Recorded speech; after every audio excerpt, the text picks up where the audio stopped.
Nah ini sebenarnya catatan bagi para ustadz juga gitu ya, menghadapi para muhajirun ini, orang-orang hijrah ini berbondong-bondong. Ya. Jadi jangan dengan kalimat-kalimat yang saklek yang semuanya menjadi tidak boleh ya. Sebab kalau kita melihat Nabi dan para sahabat dulu, atau para sahabat lah, ketika mereka hijrah, mereka tidak menjadi eksklusif, tidak terpisah dengan teman-temannya. Bahkan saya ingin sampaikan, Islam itu kan tidak membatasi gerak seseorang sebelum dihijrah. Begitu dihijrah, tidak kemudian harus ditinggalkan semua. Kalau positif, kenapa tidak? Jadi Islam itu tidak membunuh potensi yang ada dalam diri seseorang. Misalnya waktu dia sebelum hijrah, entah non muslim atau muslim tapi belum benar, sebagai pengusaha pebisnis, begitu hijrah dia tetap bisa berbisnis, tapi dengan bisnis sesuai kaidah agama ya.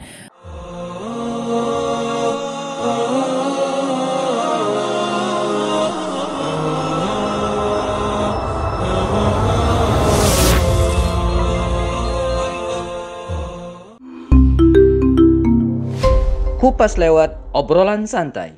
Bismillah, kita ketemu lagi di Kupas lewat obrolan santai.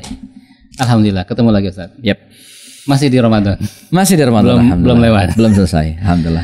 Jadi pernah ngobrol-ngobrol sama anak-anak zaman sekarang kan lagi seneng-senengnya hijrah. Jadi kalau lihat kajian hijrah tuh kayaknya asik banget gitu karena rame gitu anak-anak. Bahkan secara tempat pun ya sebelum pandemi sih. Kalau sekarang mungkin udah mulai lagi kali ya. Nongkrongnya ngajinya mereka tuh di kafe gitu. Kalau lihat dan rame gitu. Iya. Jadi ya senang sih ngelihatnya di satu sisi, tapi ada juga yang suka komen, anak-anak hijrah habis hijrah jadi nggak asik. Nggak bisa diajak kemana-mana gitu. Jadi fenomenanya antara positif, tapi ya ada juga sisi negatif. Nah itu ngelihat kondisi begitu, mungkin dari contoh para sahabat kan mereka juga berarti hijrah ya para sahabat tidak langsung. Hijrah emang harus kita maknai dengan benar apa arti hijrah. Kalau para sahabat Nabi dulu, Nabi sendiri hijrah tempat dari Makkah ke Madinah. Arti hijrah pindah tempat. Tapi dalam makna lain hijrah itu adalah al-muhajiru, kata Rasul, orang yang hijrah itu adalah man hajara ma nahallahu anhu ya. Jadi orang yang meninggalkan apa yang dilarang oleh Allah, itulah hijrah. Di fenomena sekarang ketika ada beberapa public figure ya, artis yang meninggalkan dunia keartisannya, kemudian kembali mendalami Islam dengan meramaikan kajian-kajian, baik di masjid, di mall ataupun di kafe-kafe. Nah sekarang ini fenomena yang sangat positif ya. Apalagi yang ikut adalah anak-anak muda yang bahkan menjadi harapan kita bersama ya. Ini fenomena hijrahnya para artis, selebritis atau kemudian orang awam, bahkan ini harus kita sambut dengan sangat-sangat baik ya. Jangan dijauhi, jangan dimaki. Tapi sebagai follow up-nya ini bagi teman-teman yang muhajirun ya, yang hijrah ya.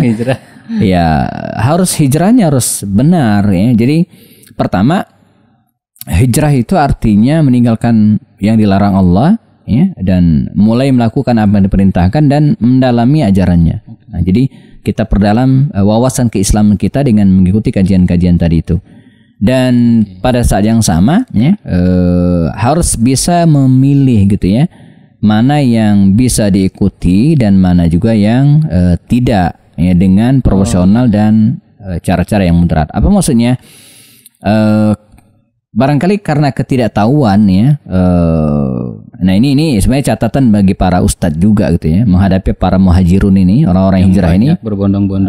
Ya. Jadi jangan dengan kalimat-kalimat yang saklek yang semuanya menjadi tidak boleh ya. Karena ada juga yang ya nggak usah sebutkan namanya, dia hijrah, begitu masuk dia melihat semuanya nggak boleh. Akhirnya mental lagi gitu kan. Dia balik lagi dalam dunia artisnya, joget-joget lagi kan nggak benar gitu ya. Nah, mereka ini adalah orang-orang yang harus kita rawat ya dengan cara yang benar. Sebab kalau kita melihat Nabi dan para sahabat dulu, atau para sahabat lah, ketika mereka hijrah, mereka tidak menjadi eksklusif, tidak terpisah dengan teman-temannya. Bahkan saya ingin sampaikan, Islam itu kan tidak membatasi gerak seseorang sebelum dihijrah. Begitu dihijrah, tidak kemudian harus ditinggalkan semua. Kalau positif, kenapa tidak? Jadi Islam itu tidak membunuh potensi yang ada dalam diri seseorang. Misalnya waktu dia sebelum hijrah, entah non muslim atau muslim tapi belum benar, sebagai pengusaha pebisnis, begitu hijrah dia tetap bisa berbisnis, tapi dengan bisnis sesuai kaidah agama ya. Dulu mungkin dia selebritis, nah ini yang berat. Begitu dia hijrah dia harus meninggalkan aktivitas dunia keartisannya gitu. Sebenarnya enggak juga. Justru mohon maaf ya, mereka yang punya follower, punya fans yang banyak itu, idola, dia bisa mengubah gitu kan. Ini contoh, saya tidak menyebutkan yang followernya banyak. Misalnya si Fulan misalnya, dia followernya banyak di IG dan dia dengan mencontohkan makan dengan tangan kanan, minum dengan tangan kanan, dia dilihat oleh banyak orang. Saya kira itu jauh lebih efektif daripada seorang ustadz seperti saya misalnya yang dilihat orang segelintir aja. Kalau dia kan dilihat orang 51 follower, 51 juta follower gitu kan. Ini kan efektif banget. Jadi tidak mesti seorang artis misalnya selebritis yang hijrah lalu kemudian harus eksklusif, lepas semua, dia bisa memanfaatkan keterkenalannya, popularitasnya untuk kebaikan juga. Ya, dia menjadi semacam tokoh ya gitu kan yang berubah. Nah ini artis, apalagi yang nggak artis, ya, tetap bisa melaksanakan kegiatan. Jadi teman-teman yang mulai hijrah, mulai meninggalkan yang dilarang oleh Allah, kemudian masuk ke komunitas-komunitas jamaah-jamaah yang mulai belajar Islam ya, itu tidak mesti harus meninggalkan keluarga, apalagi kemudian bertemu dengan teman-teman yang lain, semuanya serba nggak boleh gitu kan, pakai celana panjang nggak boleh ya, pakai peci nggak boleh. Wah ini nggak benar juga, sebab kita juga harus melihat apa yang disebut dengan adat atau kebiasaan masyarakat. Nah, jadi harus bijak melihat sesuatu. Nah berarti kalau teman-teman kita yang lagi semangat hijrah, berarti harus ada berarti pakem gitu kali ya untuk ikut kajian yang manakah misalnya? Iya betul. Jadi kan harus terpenuhi misalnya beberapa unsur. Agak Islam itu kan dia tidak parsial, dia tidak ngurusin akidah saja gitu kan, tapi dia juga ngurusin ibadah, dia ngurusin akhlak. Jangan sampai ada orang yang ikadahnya benar, nggak syirik lagi lah, tapi akhlaknya terhadap kedua orang tuanya, terhadap teman-temannya, terhadap kerabatnya nggak benar. Enggak begitu. Islam itu syamilun, dia sempurna gitu ya. Dia akhlaknya terhadap tetangga juga. Jadi jangan sampai hijrah tapi adabnya menjadi enggak benar. Baik adab pergaulan sehari-hari atau adab dalam sikap. Maksudnya gampang menyalahkan orang padahal itu masalah yang termasuk khilafiyah gitu kan. Nah, makanya dia betul-betul tadi sampaikan, dia harus mencari komunitas-komunitas yang benar ya. Jadi jangan mudah terpengaruh lalu kemudian menutup diri. Kan banyak seperti itu. Kalau sudah ngaji sama saya gitu kan, maka ustadz yang di close. Enggak. Imam Asy-Syafi'i itu teman-teman sekalian, dia punya 5.000 guru. 5.000 guru. Ini luar biasa. Jadi karena kan kita bisa belajar ke banyak guru. Oh, saya belajar ke ustadz ini. Kenapa? Dia Qur'annya bagus. Saya belajar ke ustadz ini karena dia penguasaan tentang hadisnya bagus. Saya belajar ke ustadz ini ya karena dia penguasaan sirahnya bagus misalnya kan. Nah, jadi kita belajar ke banyak guru sehingga wawasan kita itu akan lebih terbuka dan itu yang akan membuat kita lebih bisa diterima di masyarakat. Kalau serunya anak-anak hijrah itu kan mereka sebetulnya kayak ngumpul, akhirnya bermanfaat, bahkan sampai kayak hobi, sampai touring bareng, terus kemudian juga ada yang ibaratnya bikin lagu religi.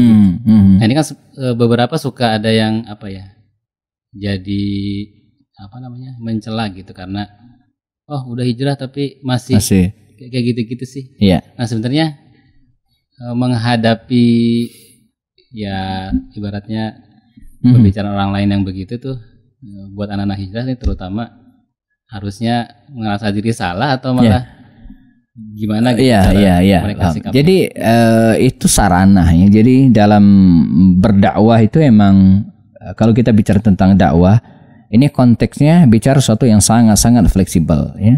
Jadi agar kita bisa masuk dalam suatu komunitas remaja misalnya, maka kita harus masuk ke dunia mereka. Ya. Jadi bagaimana mengajak para pencinta sepeda, ya, kita emang harus ikut mereka dan Itu boleh, masa orang gue nggak boleh gitu kan? Nah, jadi asal patokannya tidak melanggar aja. Jangan misalnya masuk komunitas orang mabuk-mabukan kita mabuk juga kan, nggak bener. Karena emang dilarang. Tapi untuk batas-batas yang diwajarkan, misalnya apa komunitas apa? Pencinta sepeda atau pencinta suka manjat gunung. Ya gunung ya, hiking ya, boleh-boleh saja ya. Nanti justru kita masuk ke tengah-tengah mereka itu untuk memberikan warna.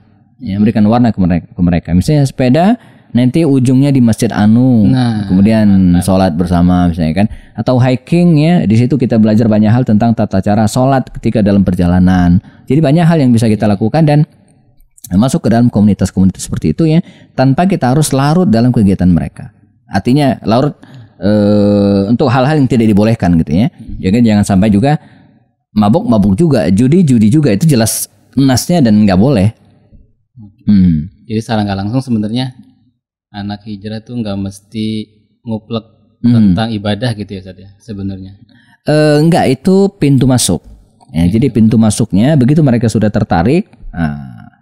Nah ini bagi teman-teman aktivis yang mengelola kegiatan seperti ini emang harus ada follow up-nya kan, banyak orang seperti ini. Begitu dia masuk ikut kajian yang barengan rame tablik gitu ya. Tablik itu benar, tapi harus ada follow up-nya. Teman-teman yang sudah mulai ikut kajian-kajian hijrah yang rame seperti ini, itu mesti ada komunitas-komunitas yang belajar khusus. Nah, di situ dia belajar Al-Qur'an ya, di situ dia belajar misalnya fikih ya.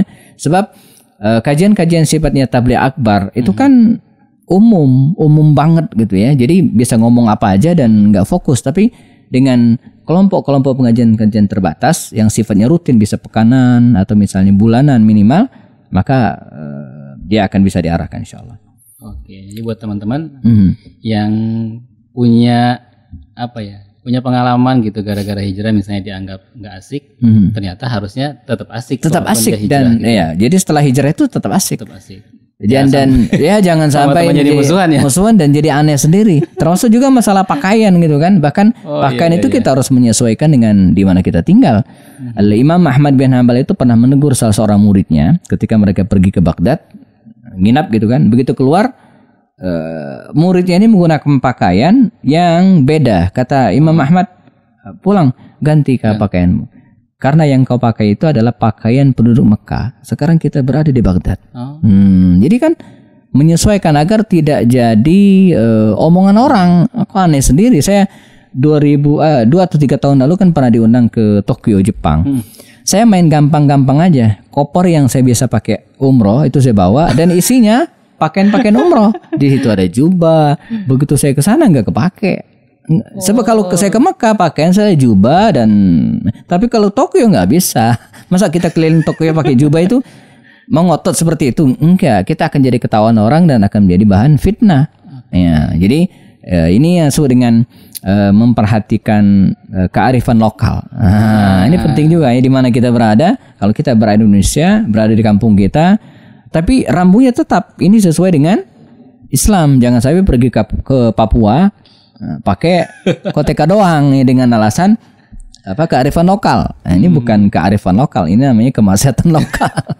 Sama seperti yang kemarin tentang minuman keras ya, dengan dalih ini kearifan lokal. Apanya yang arif? Minuman keras itu nggak arif. Dan apanya yang lokal? Nah, kalau pempek itu baru kearifan lokal. Atau gudeg itu kearifan lokal. Kalau minuman keras, daerah mana yang kearifan lokal minuman keras? Nggak ada. Jadi nggak benar. Ya makanya sampai ada yang nanya tuh, jadi membandingkan antara sarung sama celana cingkrang. Jadi bagi dia ya yang utama mungkin yang sahih lah gitu ibaratnya adalah celana cingkrang. Jadi kalau ada laki-laki celananya nggak cingkrang atau malah pakai sarung ya berarti nggak nyunah. Nah itu sampai sebegitunya apa yang salah tuh? Padahal ya sebenarnya dua-duanya bisa dipakai kan. Pakaian itu kan tergantung di mana kita berada. Ya. Anda mau sholat jangan pakai pakaian renang, ketahuan orang. Atau mau sholat pakai pakaian renang, itu kan nggak benar. Makanya sarung tadi ya tergantung sedang berada di mana gitu ya. Menggunakan pakaian celana sedang berada di mana. Jadi harus tahu tempat, tahu kondisi misalnya, sehingga kita yang suka diketawain orang itu kan kalau kita tidak bisa berpakaian. Ini datang ke pesta pakai kaos kan diketawain orang, nggak benar gitu ya. Walaupun bukan tidak boleh pakai kaos, tapi nggak boleh pakai kaos pada saat itu, pada saat pesta. Nah, atau misalnya lagi, walaupun ada juga ada teman ustadz tuh ya di camping pakai batik, kan diketawain orang. Bener nggak masalah, iya ya. Iya serius di kita camping masang tenda dia pakai batik. Iya. Iya dia omongin gitu kan, ya bukan nggak boleh batik, bukan. Tapi ya. Jadi aneh. Aneh gitu ya. Nah begitu juga kan sarung tadi. Sarung di masa Nabi, ya kalimat izar itu kan dalam banyak hadis disebutkan, ya maknanya sarung pakaian bawah yang tidak dijahit. Sarung misalnya kan kalau kita umroh teman-teman sekalian, kan pakaian kita dua. Pertama izarun warida. Izarun itu pakaian ihram bagian bawah, ya itu kan nggak ada, ya ditinggal seperti kita pas sarung ya. Rida itu ya pakaian atas sih yang diselempangkan. Jadi emang ada itu zaman Nabi kalimat izar itu ada. Jadi kalau ada yang mengatakan bahwa Nabi nggak pakai sarung, justru beliau merintahkan, cuman emang sarungnya nggak seperti yang kita pakai motif sekarang. Ya, sekarang kan sarung motifnya macam-macam. Nah itu yang tentang pakaian, dan sekali lagi ini memang tidak bisa dipisahkan dengan kearifan lokal kita masing-masing. Artinya ini pakaian khas Indonesia. Jadi kalau kita ke Mekah lihat orang pakai sarung, mungkin 90% tuh dari Indonesia. Atau malah diketawain. Oh iya ya, malah di sana diketawain. Ya pokoknya nggak usah nanya deh bapak dari mana gitu aja, nggak usah pakai bahasa Arab, dia orang Indonesia ya. Atau pakai peci. Peci itu disebut peci Indonesia, sebab menteri-menteri non Muslim juga pakai itu. Jadi bukan peci Muslim. Coba yang kita hormati Ahok dulu ketika dia pakai peci juga gitu kan. Atau menteri-menteri coba lihat yang non Muslim pakai peci, karena itu peci Indonesia. Apalagi buat foto kenegaraan pasti. Foto kenegaraan ya khas Indonesia. Jadi nggak ada yang pakai peci seperti saya kan, nggak ada. Sehingga padahal lalu bagaimana dengan Islam? Ya Nabi yang memerintahkan, di antaranya kalau kita sholat itu kata Nabi pakailah penutup kepala. Nah penutup kepala kan macam-macam tergantung daerah masing-masing. Di Jawa sono mungkin namanya, punya penutup kepala ya. Di Jawa mungkin pakai blangkon kali ya. Blangkon. Jadi coba kita perhatikan di Arab Saudi penutup kepalanya beda. Di Mesir mungkin lain, di Turki lain lagi. Nah di Indonesia ya peci itu. Nah jadi mungkin ada nasihat karena bisa jadi nih teman-teman yang hijrah kan semangat ya, sehingga apa yang dia dapat maka langsung disampaikan. Seperti tadi misalnya tiba-tiba dia akhirnya punya pemahaman ya pakai celana cingkrang itu lebih sahih misalnya. Atau malah harusnya mereka nih rem dulu kah? Enggak yang langsung menyampaikan, atau padahal kan tugas kita kan tetap menyampaikan apa yang kita ketahui terkait agama. Saya kira bagi teman-teman yang mulai hijrah, jangan berhenti belajar pada satu pendapat, pada satu guru ya, tapi coba mencarilah ilmu perbandingan dengan yang lain, apalagi sekarang sudah ilmu dan informasi itu bisa banget diakses gitu ya. Kita belajar kepada banyak guru, mengetahui banyak pendapat, sehingga kita tidak telan mentah-mentah. Satu. Kemudian yang kedua, bagi para penyelenggara, para aktivisnya, jangan biarkan teman-teman seperti ini kebingungan. Gitu ya. Jadi hijrah segera ditangkap gitu kan, dibikinkan kelompok-kelompok tertentu yang lebih intens, saya panggil ustadz yang memang benar bisa menjelaskan hal itu. Jadi tidak sekilas saja dengarnya. Nah, insyaallah kalau ini terjadi maka hijrahnya akan menjadi asyik. Jadi pelajarannya banyak buat teman-teman, bukan berarti jadi banyak syarat buat hijrah ya. Iya, enggak. Tapi lebih kepada supaya hijrah kita tuh lebih baik, kemudian bahwa dengan hijrahnya kita justru bisa memberikan manfaat untuk lingkungan sekeliling kita, bukan malah menjauh dari lingkungan sekeliling kita. Betul. Gitu kali saja obrolan kita hari ini. Insya Allah kita ketemu lagi teman-teman yang mau punya usul tema misalnya, boleh kasih saran ke kita supaya obrolan kita bisa sesuai dengan apa yang teman-teman pengen. Insya Allah kita ketemu lagi di sesi-sesi berikutnya. Jangan sampai ketinggalan, dan jangan lupa subscribe channel YouTube Ustadz Happy Andi Bastoni, dan juga follow IG-nya Ustadz Happy Andi Bastoni. Terima kasih. Jazakumullah. Assalamualaikum warahmatullahi wabarakatuh. Waalaikumsalam warahmatullahi wabarakatuh.